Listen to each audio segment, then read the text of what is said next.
करने वाले हर पॉलिटेक्निक के जो अब की बार 2026 में पॉलिटेक्निक कर रहा है उसके लिए गणित के सिलेबस पर हम चर्चा करने वाले हैं।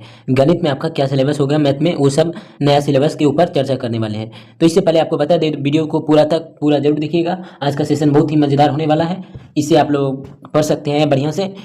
तो वीडियो पसंद आए तो लाइक और इसी तरह के वीडियो के लिए आप हमें सब्सक्राइब जरूर कीजिएगा। तो चलिए शुरू करते हैं वीडियो को। सबसे पहले बता दिया जाए तो बिहार पॉलिटेक्निक 2026 का जो है वो फॉर्म भरना शुरू हो चुका है। आप लोग भी फॉर्म भर दीजिए जल्दी से, और इसका तैयारी पे लग जाइए। तैयारी पे बात करते हैं हम, मैथ की तैयारी करते हैं। तो मैथ में आपको बता दें कि इसमें आपको बिहार पॉलिटेक्निक का मैथ आपको एकदम क्या इससे पढ़ना पड़ेगा, एक परफेक्ट लेना पड़ेगा आपको और एक कंसेप्ट लेना पड़ेगा। उसके बाद आपका सिलेक्शन होगा। कंसेप्ट यानी कि प्रैक्टिस करना पड़ेगा आपको, और कंसेप्ट अगर आपका क्लियर होगा, प्रैक्टिस प्लस कंसेप्ट, तो आपका सिलेक्शन पक्का हो जाएगा। तो कहते हैं, एक शायरी भी है तो सुनिएगा। मंजिल उन्हीं को मिलती है जिनके सपनों में जान होती है। मंजिल उन्हीं को मिलती है जिनके सपनों में जान होती है। पंखों से कुछ नहीं होता, हौसले से उड़ान होती है। तो अगला से एक और भी शायरी है, बहुत मजेदार है, तो सुनिए। गणित से दोस्ती कर ली, अब डरना कैसा, हर सवाल हल होगा, बस मेहनत वैसा। यानी कि आपको मेहनत करना पड़ेगा, आपका सवाल का हल होगा। तो चलिए पहला नंबर हम आते हैं। क्या है पहला आपका टॉपिक? पहला जो आपका टॉपिक है वो है संख्या पद्धति। संख्या पद्धति यानी कि नंबर सिस्टम। नंबर सिस्टम में आपको क्या क्या पढ़ना पड़ेगा? नंबर सिस्टम में आपको प्राकृतिक संख्या के बारे में पढ़ना पड़ेगा, 1 2 से लेके अनंत तक। उसके बाद होल नंबर पढ़ना पड़ेगा। उसके बाद इंटीजर पढ़ना पड़ेगा, जिसे पूर्णांक कहते हैं। उसके बाद रेशनल नंबर पढ़ना पड़ेगा, रेशनल नंबर। उसके बाद इरेशनल नंबर पढ़ना पड़ेगा। उसके बाद आपको रियल नंबर पढ़ना पड़ेगा, जो कि ये दोनों का योग के बराबर है। ये दोनों को पढ़ना पड़ेगा आपको।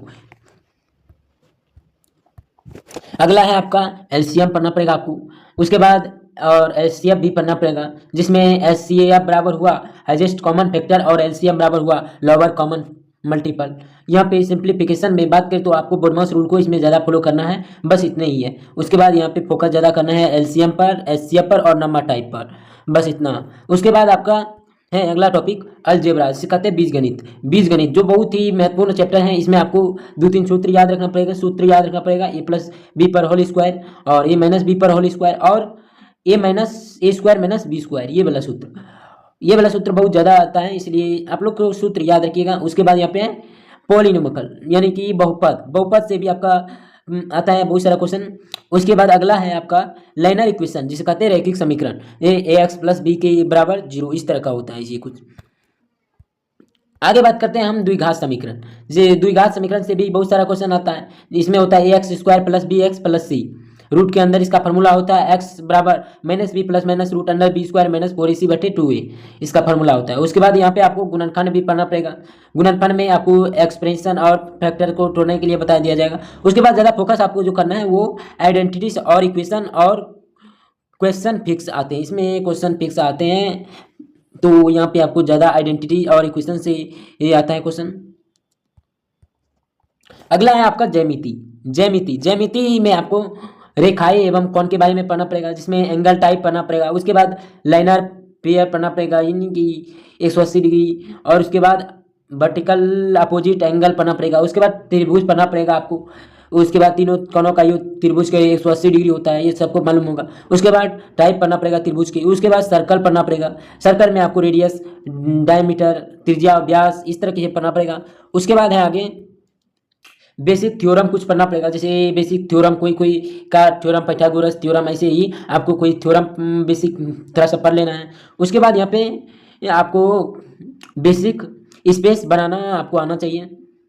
उसके बाद ज़्यादा फोकस जो है आपका एंगल रूल और ट्रिंगल प्रॉपर्टीज इंपॉर्टेंट पे करना है, बस इतना ही। उसके बाद अगला है टॉपिक आपका मापन, जिसे कहते हैं मेजर। इसमें आपको एरिया और पेरीमीटर होता है, यानी कि क्षेत्रफल और परिमाप। इसमें आपको स्क्वायर यानी कि वर्ग का एरिया देके रखा है, रेक्टेंगल यानी कि ये आयत का एरिया। उसके बाद क्यूब और कुबोल, इसके तरह से यानी कि घन और घनाभ। उसके बाद बेलन। उसके बाद कौन, जिसे शंकु कहते हैं। उसके बाद एक्सपेयर। उसके बाद आपको फोकस ज़्यादा क्या करना है, इसमें आपको फार्मूला याद रखना है। इससे फार्मूला से डायरेक्ट क्वेश्चन आते हैं।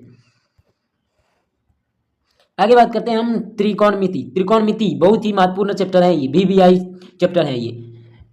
सभी के लिए। इसमें आपको त्रिकोणमितीय अनुपात कुछ फार्मूला को याद रखना पड़ेगा। साइन थीटा बराबर पी बटे एच, कॉस थीटा बराबर बी बटे एच, टेन थीटा बराबर पी बटे बी। इसी तरह से इसका उल्टा हो जाता है कोसेक और सेक और कॉट में। और इंपॉर्टेंट क्वांटिटीज हैं जो आपका ये दोनों जो हैं बहुत ही इंपॉर्टेंट है। उसके बाद यहाँ पे वैल्यू की बात करें तो वैल्यू जो है वो 0 degree, 30 degree, 45 degree, 60 degree, 90 degree, ये सब आपको याद रखना पड़ेगा।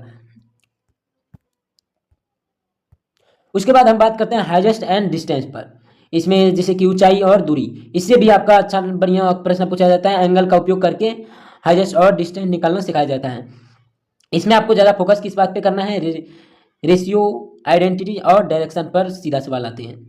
अगला चैप्टर है आपका स्टैटिस्टिक्स एज प्रोबेबिलिटी, यानी कि सांख्यिकी और प्रायिकता। सांख्यिकी में आपको पढ़ना पड़ेगा माध्यक और बहुलक, माध्यक और बहुलक, ये तीन को आपको सांख्यिकी में पढ़ना पड़ेगा। उसके बाद आपको प्रोबेबिलिटी आ जाएगा इसमें, और प्रोबेबिलिटी आ जाएगा। प्रोबेबिलिटी में आपको क्या पढ़ना है, जैसे कि कोई पास आप फेंकते हैं तो क्या आने की संभावना है, प्रोबेबिलिटी क्या संभावना वाली बात को हम पढ़ेंगे। उसके बाद ज़्यादा फोकस आपको करना है मीन, मीडियन, मोड और बेसिक प्रोबेबिलिटी आना चाहिए।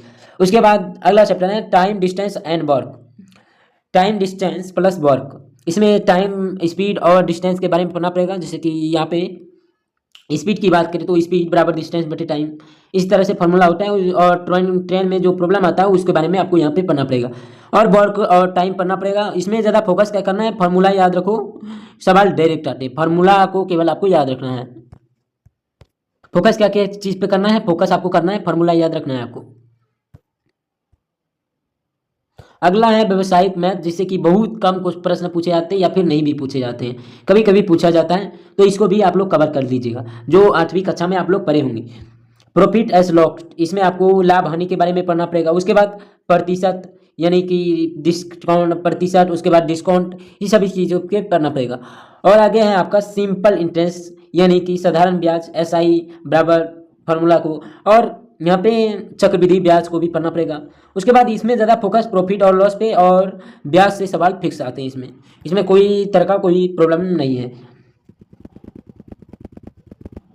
इसके बाद बताएं कि अगर आप पॉलिटेक्निक की तैयारी करना चाहते हैं बेहतर तरीके से, तो आप लोग के लिए हम बिल्कुल फ्री में एक बहुत बड़ा बढ़िया PDF बनाए हैं। यानी कि हम पॉलिटेक्निक की तैयारी अगर आप करना चाहते हैं तो आपके लिए ये बहुत ही इंपॉर्टेंट है कि आपको हम एक PDF प्रोवाइड करेंगे। आप हमारे व्हाट्सएप ग्रुप में ज्वाइन हो जाइए, आपको PDF प्रोवाइड मिलते रहेगा, जहाँ पे आपको मैथ, फिजिक्स और केमिस्ट्री सभी विषय पे आपको PDF मिल जाएगा। तो धन्यवाद दोस्तों, वीडियो पसंद आए तो लाइक सब्सक्राइब जरूर कीजिएगा और चैनल को सब्सक्राइब जरूर कीजिए। इसी के साथ हम आज की वाणी को विराम देते हैं और